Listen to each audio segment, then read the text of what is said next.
Shana! Shana.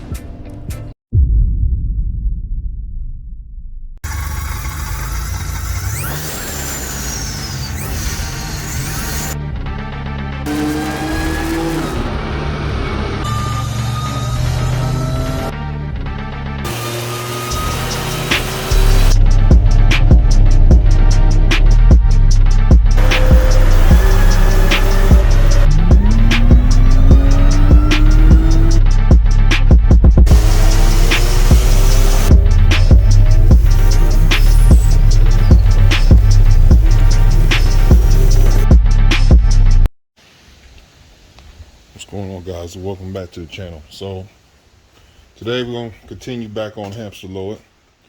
I don't know how far I'm going to get. I'm telling you, the scheduling this week is just terrible.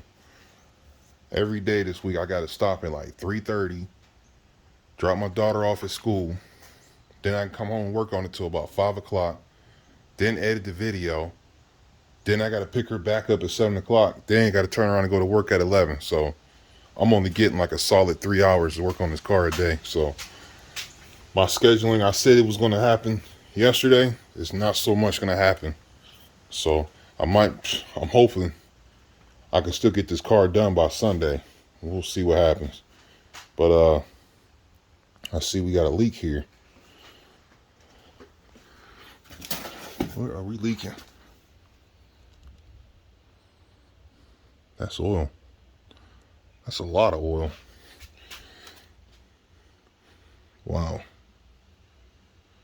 That is a lot of oil.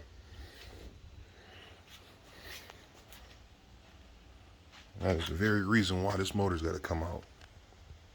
That's a lot of oil. So, yeah, that's crazy. So, we're going to continue where we left off. I'm going to get these fuel logs off, and then unbolt the headers, and then after that I'm going to have to jack it up and get the coolant out. Let's continue taking this thing apart, so let's hop to it. Oh, and I found a bumper support that I had that used to be Hellboy's, so that saved me some time there. That's cool. So we'll set that in the corner, and we'll get to it.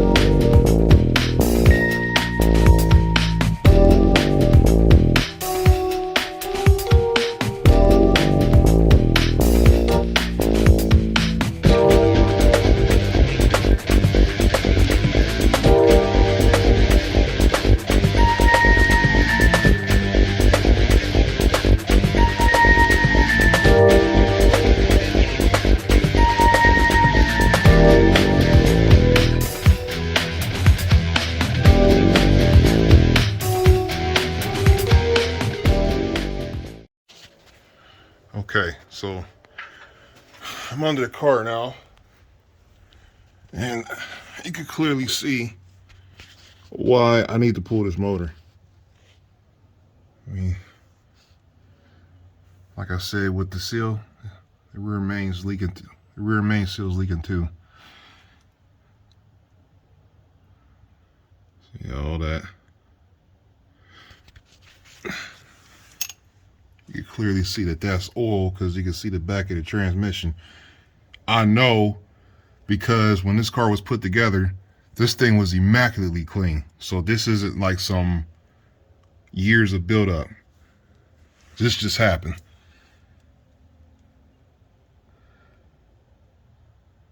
I know the whole history about this car, so yeah. It literally blew all the seals out. So Cody, this is why this motor's got to come out. This ain't something you could just, you know, band-aid and it be all right. Not where this is at. And another thing that's got my concern is this 10% overdriven balancer.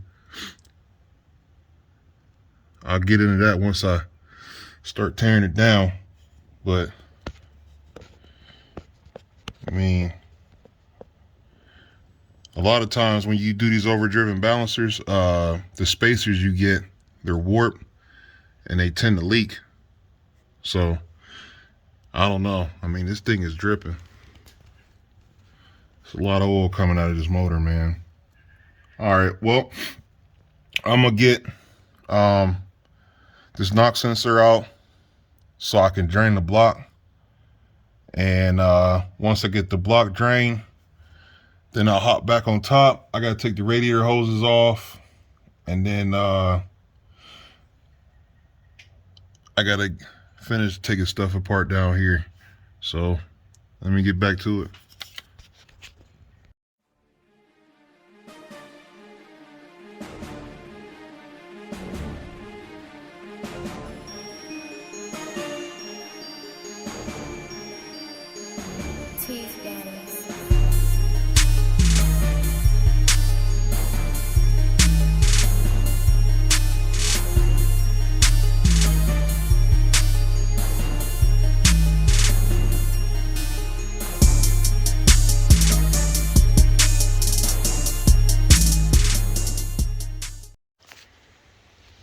Okay, so hold on. Yeah. So we got the AC compressor back bracket off, oil level sensor, knock sensor unplugged, starters out, motor mount on the bottom, rear knock sensor. So we're pretty much almost done on the bottom. There's the coolant out of the block. So now what I'm gonna do up top is we're gonna take the radiator hoses off, get the AC compressor off, and then we're gonna take off the heater core hoses. I'm gonna get this wheel off so I can get the I gotta get the oil filter off, and then from there I can get the belt off so I can get the power steering pump off, and then check and see if it's got the bitch bracket, which I'm pretty sure it doesn't. I didn't see a bitch bolt. I do have to unbolt the rear header and take the rear spark plug out, which is no big deal. The good thing is I don't have to unbolt the crossover pipe because I really don't want to fool with that one back there. These is TLG headers, so this is my first time with these, but I hear that these tend to leak a lot. So if I can avoid, taking that crossover pipe, which I know I can because my ZZP headers, the crossover is connected to the rear header like that. And usually when I pull Hellboy's motor, I just leave that, which y'all seen it, I leave that rear header on there and it's not in my way for what I got to do. Now it's in the way if you're trying to drop a transmission in from the top, but we ain't taking the transmission out. We just pulling the motor, so we'll be okay. So, yeah, let me take me a little break. And also notice too, you don't see no fluid. I like working in clean environments. I don't like rolling around in fluid, and I'm good on that. Yeah, so let me get back to it.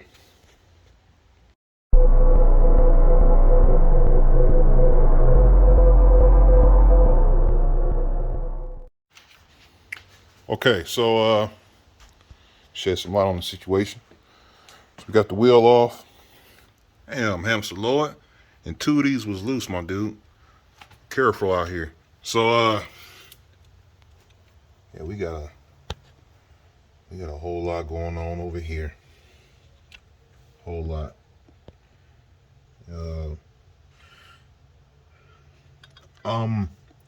See, you see how it's got that spacer?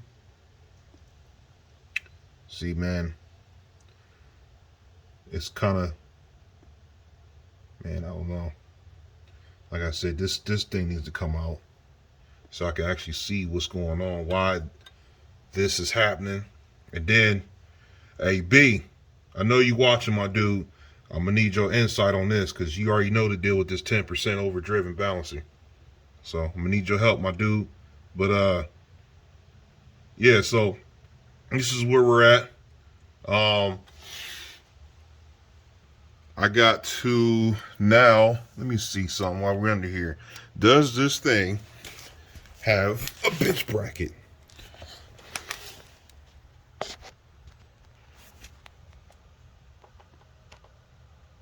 And it does. Okay. Okay, the bench bracket's there, but the bolt's missing. It's supposed to be a bolt. Hold on. You guys can't even, okay, see that right there? That bolt's missing. Okay. So, all right. I'm trying to think, what's my next move? Yeah, I'm probably gonna do the power steering pump. Power steering pump, and see the oil neck's gotta come off.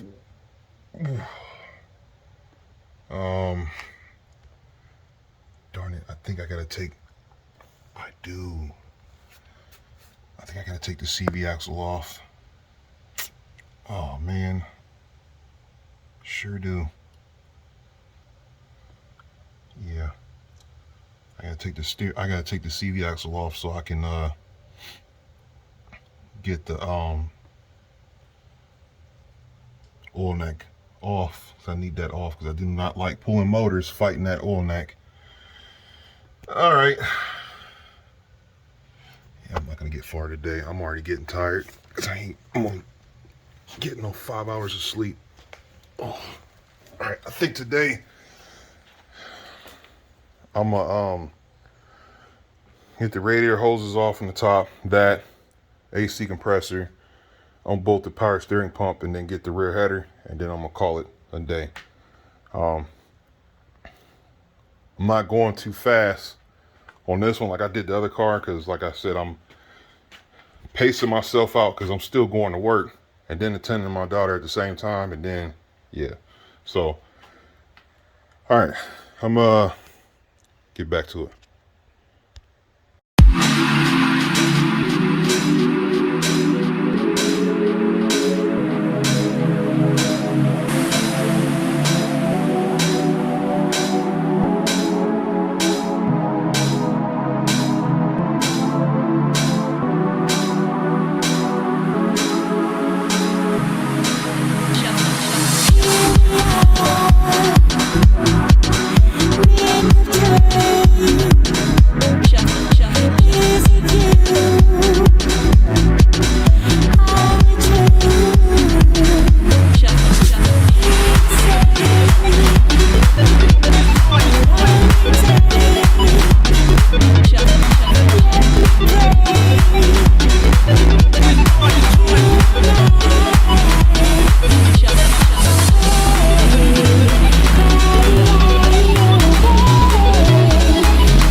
All right, so I'm irritated right now, real irritated.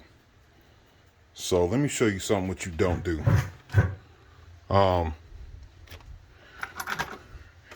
Especially in the rear. Now, don't ever in your life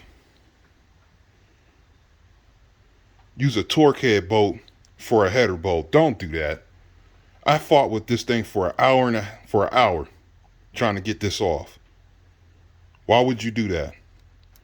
And then on top of that, it was in the back, right next to the matter of fact, right next to the EGR So it's hard to even get a ratchet back there because you knocking against the brake booster. Oh man.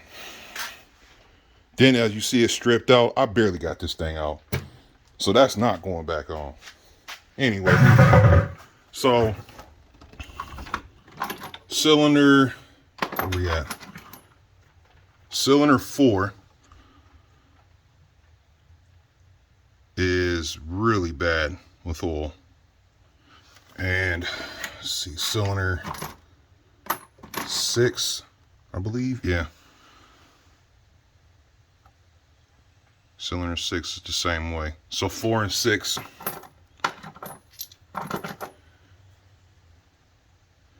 Everything else is like that.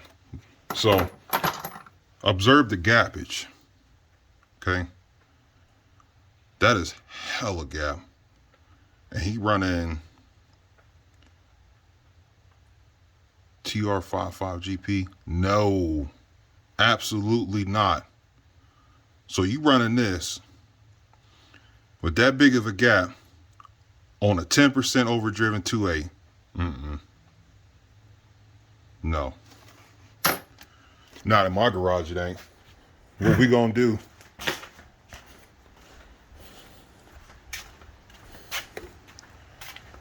The car coming up out of my garage, we ain't doing that. What we is gonna do, what we run over here, is BR7 EFs. Right off the package. Don't even gap it. Run it. Oh. That's how we rock over here. 23,000s. My setups are proven. Almost every one of these cars is on a small dumbass pulley on E85. And they all run. My logic is proven. Everybody got their own logics, but in my garage, that's my logic. BR7 EFs, 23,000s. Dumb small pulleys, E85. No misfires. They eat. So, I don't know. You can tell by me, I'm pretty irritated because that really pissed me off. Because that caused me a lot of time. Because now I got to stop for today. I could have had, if I wasn't fighting with that bolt, I could have had this motor ready to be pulled. Anyway, so what I got left to do, I got the rear header where I want it to be. It's just chilling on the rear stud. So I got to take the bell housing bolts off. I didn't take the power steering pump off because I want to get the oil neck off first, so I ain't fighting with that power steering in my way. So tomorrow we're going to, I'm gonna start over again. I didn't take off the fuel injectors because I want to keep that closed because I covered a lowering tip manifold when I'm done for the day. We got to take off the EGR. Got to get that out the way. He said he wants to run that, so we got to get that out of the way. The bell housing bolts, flex plate, bolts, power steering pump, bitch bracket, bitch bolt, and oil neck, and then we could pull this thing out. So it won't happen tomorrow because tomorrow I got to take the truck and get the oil change. I got to go I got to go take it to the dealership to get it done. So that's pretty much gonna take my majority of the day. If I get home in time, I'll get at least one thing done. But Thursday, I'm so behind schedule, but you know, it is what it is. Thursday, we'll have the motor out. We'll have the motor out and begin to disassemble, and then hopefully finish the assemble on Friday, and then Saturday is just gonna be putting this thing together, and then hopefully Sunday will be done. We'll see what happens. But you know, you can't control everything. But I'm irritated right now, and when I get in that mode, I just walk away because especially this not being my car, so I don't want to damage it and take my anger on and stuff. So I'm gonna just walk away from it for today. So I'm gonna end the video right here. Stay tuned for more content. It's gonna be, like I said, an off day tomorrow, and we'll pick back up on Thursday. But you know, if I can do something tomorrow, we'll do something. But I'm not really counting on that. So I'll catch you guys on the next one. Oh, so I gotta add this in the video too. So I just got off the phone with Cody, and this motor is pretty much set up just like the pill machine. Stock heads. I can feel the intake runners and tell you that these are stock intake runners. They're not ported. So nothing on this motor is ported, and it's got a knit cam. So he's running a 10% overdriven balancer on a 2.8, and he was telling me like how it like slowed down. It didn't feel as fast, and he was like on 17 pounds of boost. I'm like, this gotta go. So what we gonna do is we gonna sell the ATI 10%, and we just gonna put a regular SFI 8 rib balancer on here and put the 2.8 on, and that should put him at 10 pounds where the pill machine is at, especially the fact because this thing is on a stock transmission with a shift kit just like the pill machine. So yeah, don't want to go overboard on that. So yeah, that's what we doing. So there's the roof rails that he was talking about. For somebody that was interested in roof rails, he's got these for sale, $125, and then we're going to sell the ATI 10% for $5. So that's it.